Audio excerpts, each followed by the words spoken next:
So as a real estate professional, I get approached all the time. How do I get started in investing in real estate? Primarily people are interested in passive investing where they have a full-time job or have some sort of business. They have excess money, they want to put that to work for them, as well as enjoy the benefits of appreciation, inflation hedging, after-tax wealth accumulation. And so one of the people I've talked to before from a great organization is Whitney Elkins-Hutten. She is with passiveinvesting.com, as well as soon to be an author. We'll talk about that in just a second. Whitney, thanks so much for joining us today. Thank you so much for having me on, Bill. So second time around, I think we've been here together. Tell me a little bit about passiveinvesting.com. Yeah, we're a private equity firm based out of the Carolinas, and we focus on,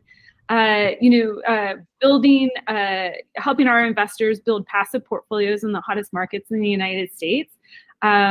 We source multifamily deals, express car wash deals, which is a really unique kind of hybrid between business and real estate, self-storage deals. And then we also have a first position lien real estate debt fund, so that lends out to fix and flippers. And then we also do preferred equity deals, which is a hot thing in today's market, distressed market. A lot of opportunities in distressed markets, huh? Yes. And we want to make sure that they are the right opportunities in the distress market. Just because a deal's distressed doesn't necessarily mean that that's a deal that you want to go into. I mean, quite frankly, when we opened up our $20 million private equity or preferred equity fund, we knew there was a huge need out there, to infuse capital into deals that were otherwise performing outside of the debt. Like maybe the operator needed to replace their interest rate cap, or the cap rate, replace their debt. Maybe they needed to complete a refinance. Maybe, just with the run up in construction costs, during COVID, post-COVID, they needed a little bit more capital in order to complete their business plan. We are finding it a little difficult. We knew those deals existed. And quite frankly, one of the biggest challenges for us, in being able to, just throw 15, 20 deals into this fund has been the lender. So, because we want to make sure, especially going into a preferred equity type of environment, that we're sitting right behind now the senior debt, ahead of all the limited partner classes and the common equity classes in the deal. And so, our biggest, risk there is going to be the senior debt. And we're finding that, even just, in the last 18, 24 months, there have been a lot of, debt operators that just put together, quite frankly, some very challenging deals for, their operating partners. I just highlighted last week in my weekly real estate market update, a Class A office building here in West Los Angeles, like two of the major boulevards, beautiful area, beautiful building. It's fully operational, fully leased up, or 97% leased up, that sold for like 48% of what it sold for in 2018 or 19. And so you think about, well, that lender back then lended, maybe 60% loan to value, 65%. They're upside down on top of everybody else being wiped out. And so the question is, are they going to recognize that and make an adjustment, or are they going to hold fast and then they're going to take the building back, and who knows what happens to it, because they're not really in the business of maintaining the building.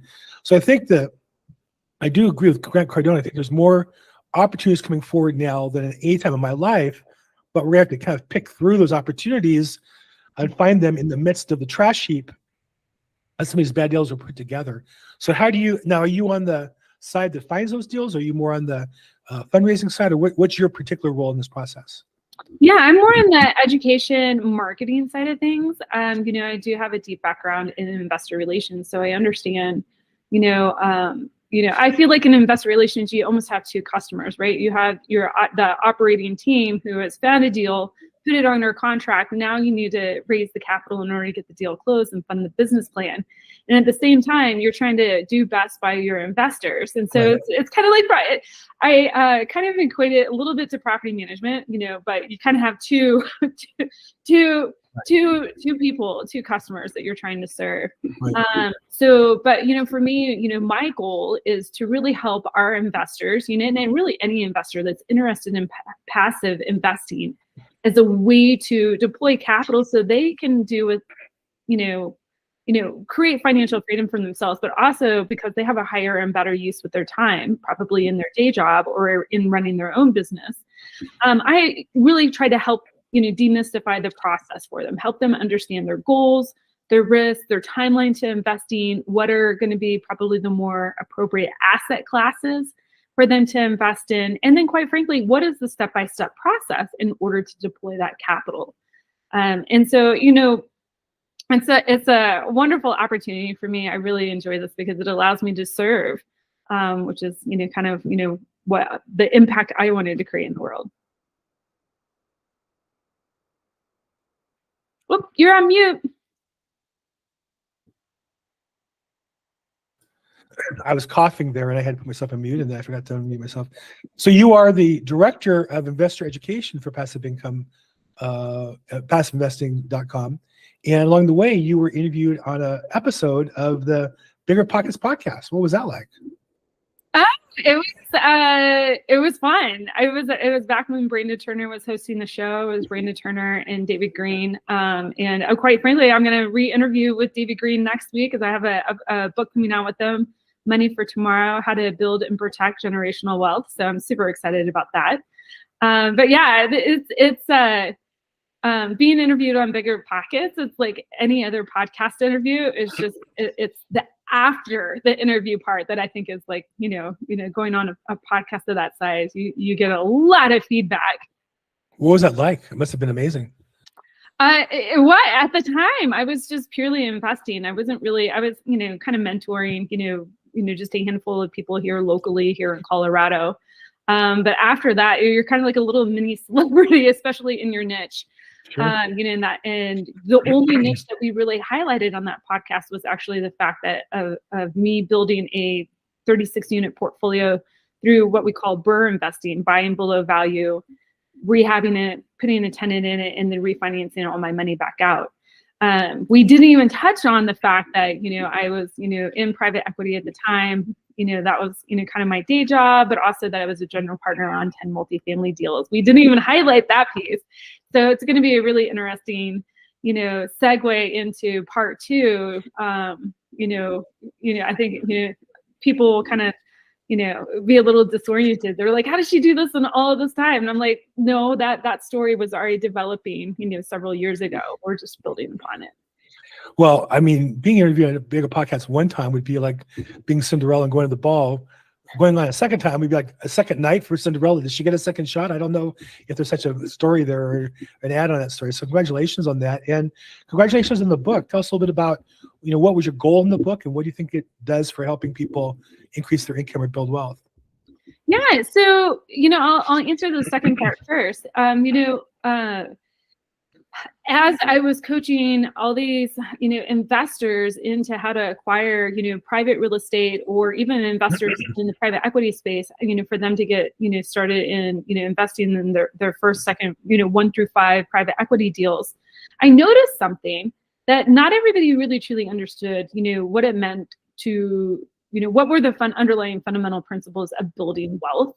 And so it really left them in a position that they were going into these investments, not as a very strong investor, right? They had heard, let's invest in private equity, or let's go buy a single family rental. They heard this tactic, resonated with it, and executed it. Mm-hmm. So I wanted to bring people back to the beginning. Okay, if instead of jumping right to the tactic, let's truly understand what the game is here. The game is to build wealth. Ideally generational wealth. Okay. So what's the objective of the game? Like if we're going to lay this out like in a monopoly board, you got to understand the objective. Well, the objective of the wealth game is to have enough passive income to come in to do what you want, when you want, with who you want, and teach the next generation to do the same, right? That's what generational wealth is. For them to be good stewards and to grow upon what you've already built.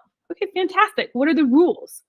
So this is where I really, was working with my clients. They understood the growth rule, or partly understood how to grow their wealth. What they didn't understand was truly how to create the wealth, how to keep it. And then they were getting stymied on how to pass this on to the next generation. They would scale a portfolio, but then they would be like, I don't know how to protect it. I'm losing all this money here, here, and here. Like, what do I do?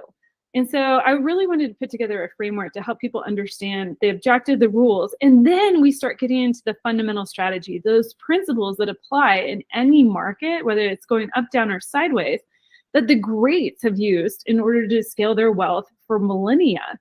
And so I really wanted to take all this knowledge and compact it into an easy to follow blueprint that anybody can follow. Now, here's the thing. I originally wrote the first version of this book for my daughter, who was 11 years old. I was like, what would happen if I got hit by a bus? Wow. And mom, all of this is in my head, she would have to sit through all these like podcast recordings and, everything in order to figure out exactly all the puzzle pieces that I had put together. I really wanted to write this blueprint for her. And then I quickly started implementing it with my clients. And I'm like, you know what? We have to get this out to the world. And that's where I had, you talk about Cinderella being invited to the ball. Bigger Pockets invited me to speak at a conference a couple years ago. And I was like, okay, well, I know exactly what I'm going to talk about. And by the end of the conference, they were like, do you want to write a book? Wow. Like, and your book is published through Bigger Pockets, I know. So really, you've really hit for the circuit would be the baseball term. You really hit a home run in a sense that you spoke, interviewed twice, spoke publicly once, and wrote a book. What's left besides your own show in Bigger Pockets, I guess? Well, there's wealth of ideas there, so we'll see. Fantastic. So and the book is coming out February 22nd.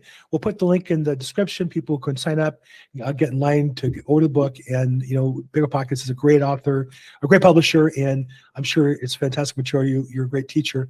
So let's talk a little bit about kind of the people that when they first call you, what stage are they at most commonly? Are they looking to make their first investment? They've done a couple and are skittish to continue. Where do you typically get people involved?